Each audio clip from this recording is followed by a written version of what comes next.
In the world of cannabis, I still say this, cannabis is medicine. I don't care where you fall in that spectrum, cannabis is medicine. Where are we seeing any innovation in this space? And I don't necessarily mean product innovation. It Mhm. can be that, but I'm looking at the world of medical cannabis or cannabis in general for medical use or wellness.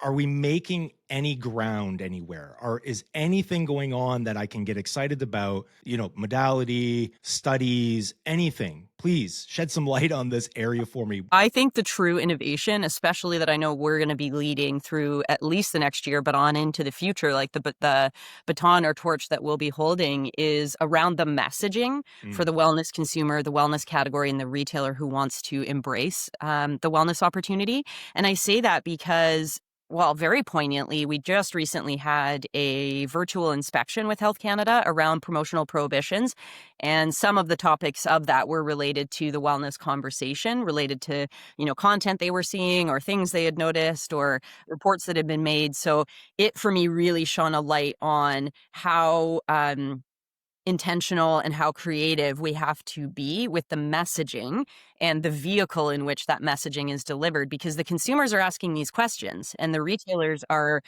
unprepared to help service that need in a compliant way.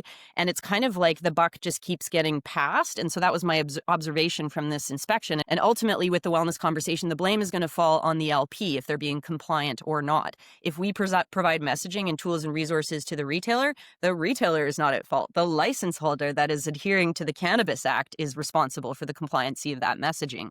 So therefore, if you're going to champion the wellness conversation and advocate for the wellness consumer and innovate within wellness product formats, you have to be damn sure you're doing it in a compliant way to build an iconic brand, to build the brand that we care about in 20 years now. For us, specifically at Glacial Gold, it's finding ways to be creative with what the consumer is desiring. So if they're desiring to feel better, they may not go to medical cannabis because they may not have a diagnosis from a health professional. They just know they don't want to feel the way they feel now. They want to feel better. So they may not be able to articulate exactly what they need other than I want to get out of the sensation I'm having, or I want to feel better in this moment, or I want to recover from this thing.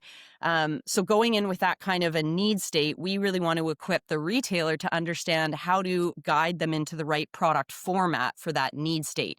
Everyone, should be well familiar on this call that you have to be anchored in fact, and we can't make claims about treat, prevent, or cure or outcome-based claims. So it's really anchored in things that are more wellness-oriented, like a non-combustible recommendation, as an example, and destigmatizing the formats that you're recommending to a consumer so that they're more normalized.